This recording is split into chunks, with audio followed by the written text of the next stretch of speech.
Okay, Megovanen everyone, I just wanted to make this quick video talking about this review of Tainted Grail, The Fall of Avalon.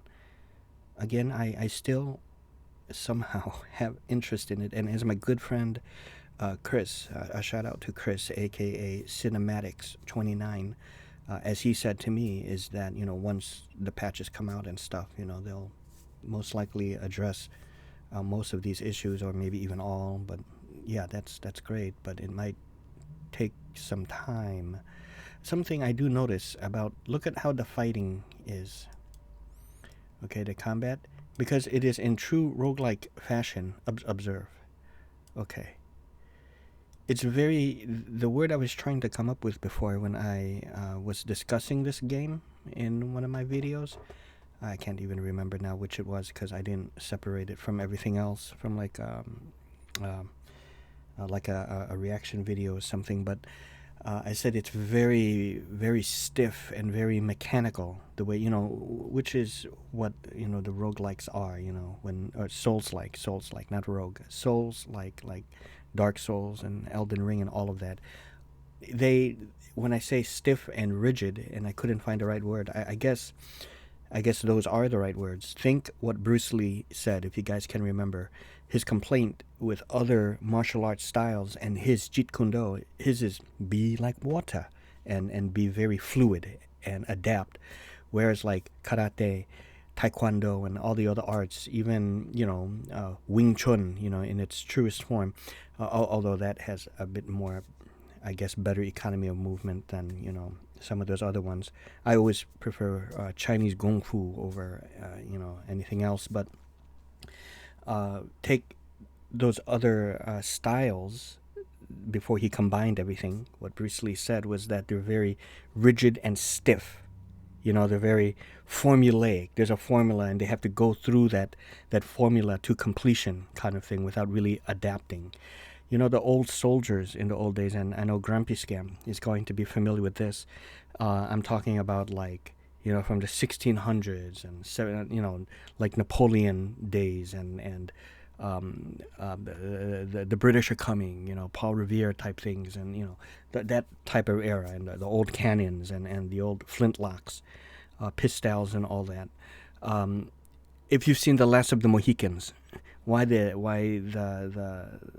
I forgot, were they the Mohawks? I can't remember. Magua, right, and all his Indian companions, why they had an advantage over those British soldiers.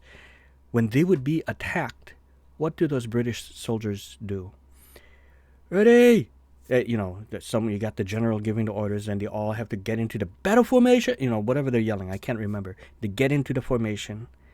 The front row kneels, the other side, ready, aim, and then they have to load all in synchronicity and aim, and all the while they're going through the ritual, okay, arrows and axes are coming their way, killing them on the spot as they're dropping, but they stuck to their formation, right? And then fire, but by the time they fire, they're already dispersed in other ways, So it's that might be a bit of a gross exaggeration of that, but that's still basically what it is. Now observe this fighting. Why did he continue to strike? Do you see that? He already see, look at that. He goes to initially strike you. Okay, you dodged. You're way over here. He's still over there, but look. And he continues to strike. He does a lunge. You see? Why did he? You dodge and then lunge. You're standing here, but he still has to follow through his thing. They think Oblivion and Skyrim is bad with their combat. That at least gives a much better illusion, maybe, sure, not perfect, yes, but much better illusion of fluidity in combat and movement than a Souls-like. Okay, I understand it's meant to be like a strategic type thing, and then that's the appeal of it, and it's all difficult and everything. But that's what I'm talking about. They're following through the formula of their, and they're very stiff and rigid. Lock into place, step forward, lunge, like a kata, karate kata, it's, like that. And people are on this guy. Who is this guy? I think, to me, this is one of the best reviewers that IGN has. That's just me. He reviewed another game, and he went into almost like into character. And when he did that review, people were praising him. Will Borger. Okay, Will Borger. I think he gives a fantastic review.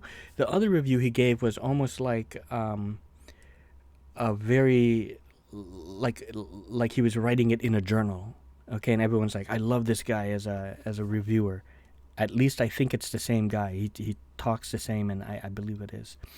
This guy, to me, Will Borger, feels like a throwback to those excellent, fantastic reviewers that GameSpot used to have and IGN used to have. I'm talking Jessica Chobot, hey everyone, Jess here, and she just speaks from the heart and everything. Adam Sessler, right? Morgan Webb, Greg Kasavin, those old school reviewers, where they speak from the heart before they went into this fancy crap. When IGN used to score games doing the point system, not just a 6, an 8, a 9, but an 8.2, a 7.9, a 7.8. But then yet there were people kind of complaining with that too, so maybe that's why they abandoned that. They said, what an insult. They gave it a 6.9 or 7.9. Why not just give it an 8? Because it is a 7.9. Just shy from an 8. That's how you differentiate. Okay? Not 7.9. Why not give it an 8? Because it's 7.9, 7.8. Now everyone is on this guy for giving it a 6 out of 7. I already had it, just by watching how the game is. I was a little apprehensive about just mindlessly buying the game or compulsively buying it and playing it. And sometime down the line, I'll do it, but most likely. But look at this. Now these comments, okay, and I'll get to this one in a moment.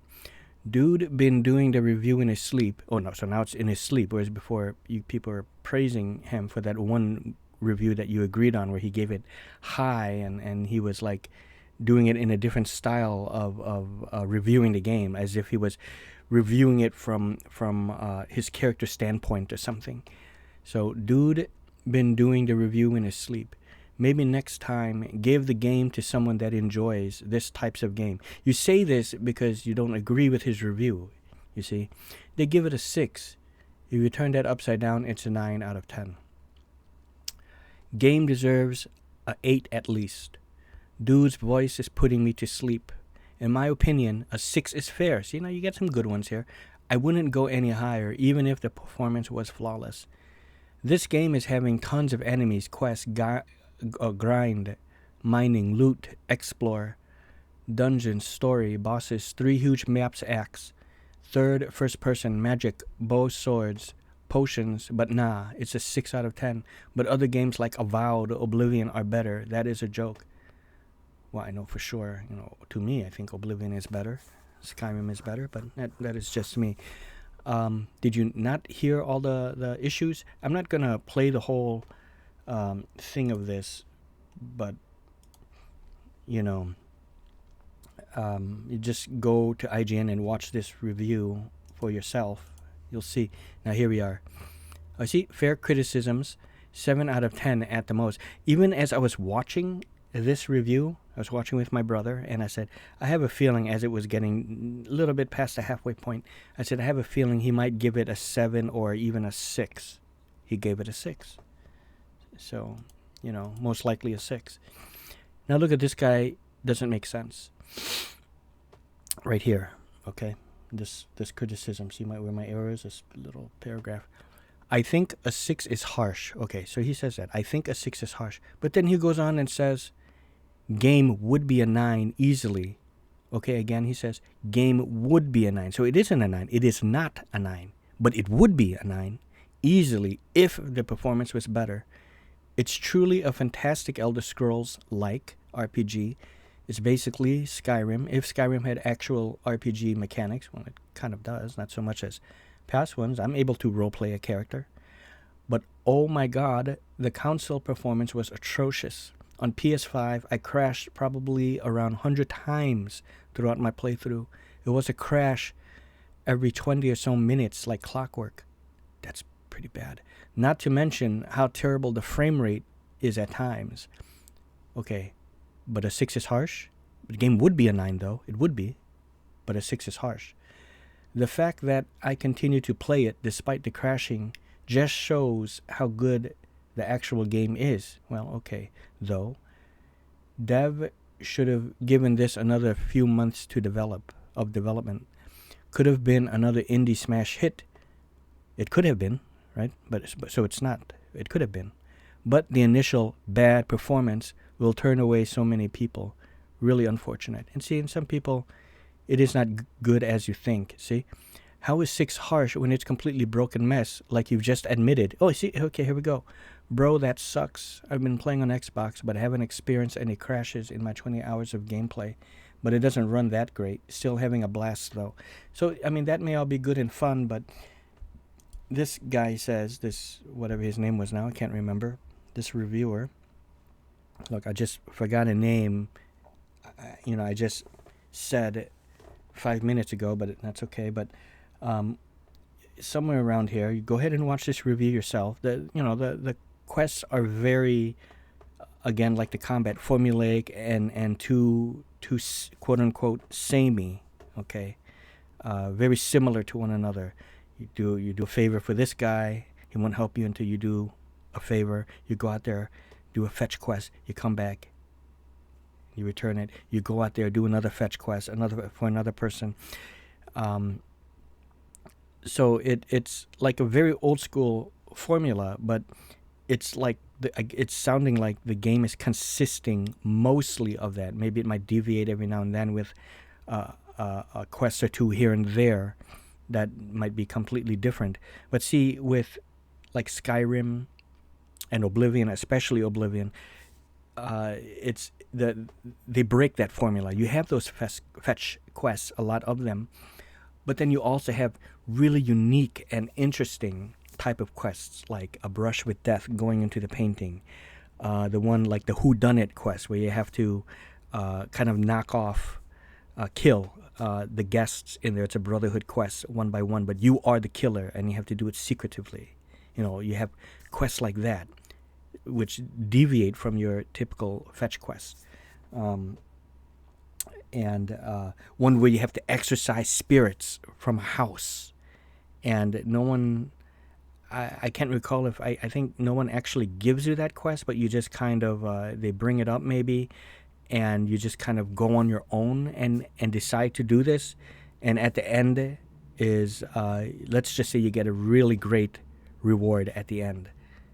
Okay, when you, I think it's called Baroness Manor in Anvil, and the reward is not your typical gold, let me say that. It's a really nice, big reward. Okay, I'll just say that. So, you know what I mean? So you have unique quests like that, and Oblivion, I feel as if, has a bit more variation in quests in Skyrim. Not to say Skyrim doesn't have those type of, kind of unique, different feeling kind of quests, right? So that's what I'm saying here. These people nowadays, it doesn't seem like it's the old days. I don't know, but they just complain. They're just complaining when, and either that, and reviewers have become, except for this guy, seem like they become so afraid. Oh, another guy says, but they gave, I think I put it right here. I read it right here.